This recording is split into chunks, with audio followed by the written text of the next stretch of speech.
Definite integrals really are like the meat and potatoes of integrals. Like this is the big idea. It's what helps us find area or accumulation or volume. It helps us solve related rates questions. It's all we're doing is instead of finding an equation that is the integral of something, we're finding something meaningful like the actual accumulation that this graph undergoes from 1 to root 5. Uh, the thing that differentiates this from a indefinite integral is that we have the 1 and the root 5 here, which are the bounds of our interval that we're finding the accumulation of. So this guy is our lower bound, so it's like it's on the left side if we were writing like this is the interval we're finding the area from, like from 1 to root 5. And this is an equivalent thing as putting the 1 on the bottom and the root 5 on the top. So a lot of times people switch them, but you got to be pretty careful not to switch them. How we do these in general is the general rule is that if we take the integral of some function, f of x dx is generally how we write the function, from a to b,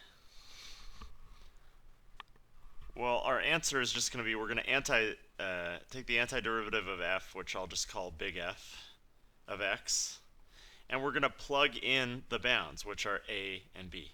So I'd actually write my answer as big F of b minus big F of a. So this is like the general case. One thing that's lost here that is really important is going to show up later is that you need to make sure you're subtracting everything in f of a. So you need to make sure to use parentheses for that second part. That's where a really large amount of errors come in on these kind of problems. But anyways, let's do some examples. So here, from 1 to root 5 of 3x cubed minus x. So we're going to take the antiderivative, and I'm just going to go straight to this bracket. That's generally how I do it, so I know to plug in 1 and root 5. It's just a notational thing. And the antiderivative is 3/4 x to the 4th, because I raise the power by 1 and divide by the new power.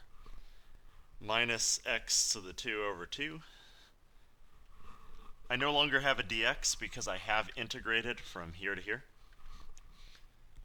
And now all I have to do is plug in those points. So I'm going to get 3/4 square root of 5 to the 4th minus the square root of 5 squared over 2 minus, and this is that big point I was talking about where you got to use the big parentheses, minus the 1 plugged in this stuff, which is just going to be 3/4 minus 1/2. 1 plugged in is pretty nice. All right, we can simplify this a little further. 5, okay, root 5 to the 4th is, well, root 5 times root 5 is 5, and we have 2 pairs of those. So this is really like 5 squared, which is 25. So this is really 3 times 25 over 4. Minus, well, root 5 squared I said was 5. Yeah, it's 5. So 5/2. We have a minus 3/4, and we have a plus 1/2. I should probably get common denominators here. 75 over 4 minus 10 over 4 minus 3 over 4 plus 2 over 4. So 75 minus 10 is 65, 62, 64. So I actually get 64 over 4, which I know is 16. So that's kind of another big idea about this section, is you don't get an equation as your answer, you get a number. In this case, a pretty nice number, which was somewhat unexpected with the 1 and root 5. And this number indicates the accumulation under the graph, so like the area under the graph, the absolute value of the area under the graph, from 1 to root 5 of this function. So let's move on to our next problem here. This one has an easier integral. So I'm going to go straight to the bracket. This is one where we got to think about kind of like the reverse chain rule here. The thing that gives me sine is a negative cosine. So I'm going to have a negative cosine of 4x. But I have to think about the fact that I'd be multiplying by 4 if I took the derivative of this because of the chain rule. So I got to divide by 4 in my integral. Alright, now I'm just going to plug in values. I get negative cosine of 4 pi over 8 over 4 minus a negative